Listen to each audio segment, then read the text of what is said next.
চলতি অর্থবছরের প্রথম ৮ মাসে তৈরি পোশাক, প্লাস্টিক ও সামুদ্রিক খাবারের মতো মূল খাতগুলো রপ্তানিতে স্থিতিশীল প্রবৃদ্ধি অর্জন করেছে।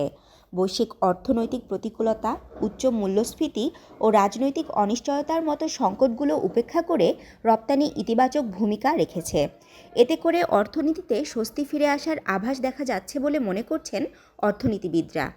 রপ্তানি উন্নয়ন ব্যুরোর প্রকাশিত তথ্যে বলা হয়, গত ফেব্রুয়ারিতে রপ্তানি আয় হয়েছে $3.97 বিলিয়ন। আগের বছরের একই সময়ের তুলনায় তা 2.77% বেশি। বাংলাদেশ ব্যাংকের রেমিটেন্স বেড়ে যাওয়ার কয়েকদিন পর রপ্তানিতে এই অগ্রগতি দেখা গেল।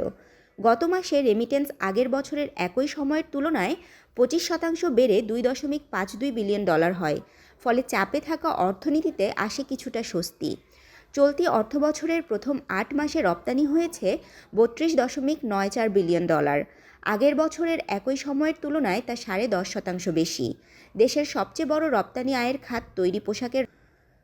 সব মিলিয়ে গত জুলাই থেকে ফেব্রুয়ারিতে আগের বছরের একই সময়ের তুলনায় পোশাক রপ্তানি 10.64% বেড়ে $26.79 বিলিয়ন হয়। একই সময়ে নিটওয়্যার রপ্তানি 11.01% বেড়ে $14.34 বিলিয়ন হয়েছে। ওভেন পোশাক রপ্তানি 10.22% বেড়ে হয়েছে $12.45 বিলিয়ন। বাংলাদেশ পোশাক প্রস্তুতকারক ও রপ্তানিকারক সমিতির সাবেক সভাপতি ফারুক হাসান বলেন, কার্যাদেশ ফিরে আসায় পোশাক রপ্তানি বাড়ছে, তবে আইনশৃঙ্খলা পরিস্থিতি অবশ্যই ভালো করতে হবে। আন্তর্জাতিক ক্রেতারা প্রায় নিরাপত্তা পরিস্থিতি নিয়ে উদ্বেগ প্রকাশ করেন। ফারুক হাসান জানান, মার্কিন প্রেসিডেন্ট ডোনাল্ড ট্রাম্পের শুল্ক নীতি থেকেও বাংলাদেশ লাভবান হচ্ছে। চীন ও মেক্সিকোর পোশাক রপ্তানির ওপর যুক্তরাষ্ট্র উচ্চ হারে শুল্ক দেওয়ায় বাংলাদেশের কার্যাদেশ চলে আসছে, তবে কম দামই বড় সংকট বলে মনে করেন তিনি। চলতি অর্থবছরের প্রথম ৮ মাসে উৎপাদিত পণ্য রপ্তানি 10.49% বেড়ে $31.87 বিলিয়ন হয়।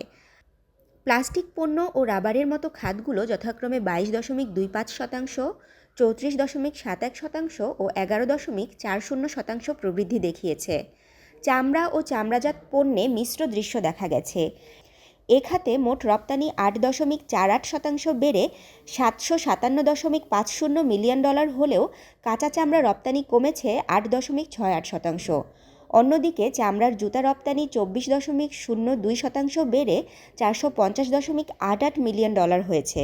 বৈদ্যুতিক পণ্য রপ্তানিতে 13.51% ও সাইকেল রপ্তানিতে 64.7% প্রবৃদ্ধি হওয়ায় প্রকৌশল খাতে 7.48% প্রবৃদ্ধি হয়েছে। নিট ও ওভেন সহ বিশেষায়িত কাপড় রপ্তানিতে প্রবৃদ্ধি হয়েছে 21.62%। প্রথম 7 মাসে টেরি টাওয়েল রপ্তানি 3.11% বেড়েছে, তবে ফেব্রুয়ারিতে তা 41% কমেছে। এক বছর আগে এই খাত থেকে রপ্তানি হয়েছিল $2.54 মিলিয়ন। এবছর রপ্তানি হয়েছে $1.5 million. Bangladesh Terry towel and linen manufacturers and exporters অ্যাসোসিয়েশনের চেয়ারম্যান এম শাহাদাত হোসেন বলেন, দেশে গ্যাস বিদ্যুতের দাম বেড়ে যাওয়া ও উচ্চ মজুরির কারণে উৎপাদন খরচ বেড়েছে, ফলে প্রতিযোগিতার সক্ষমতা কমেছে। তাশরিফা তৃষা, তরঙ্গ টিভি, ঢাকা।